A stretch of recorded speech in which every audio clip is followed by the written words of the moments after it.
Dans notre royaume, il y a ce qu'on appelle la loi de la ressemblance.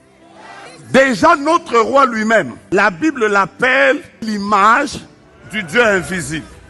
Avoir l'image du roi, c'est une loi du royaume. C'est comme ça que vous allez voir l'apôtre Paul plusieurs fois, il revient sur le terme image.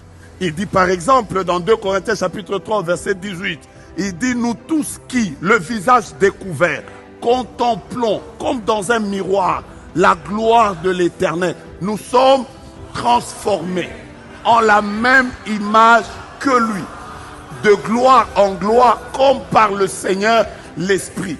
Dans notre royaume, tu t'appelles tel, mais quand les gens te regardent, ils ne doivent pas voir autre chose que l'image du roi.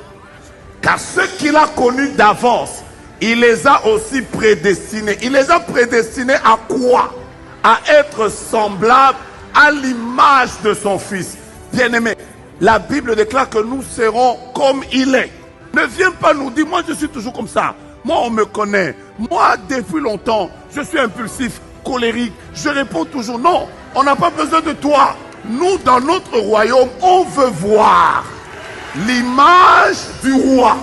Quand tu vas aller n'importe où que tu seras, que les gens regardent ta vie, ils disent c'est Dieu grâce, mais l'image qu'il dégage, c'est l'image du roi.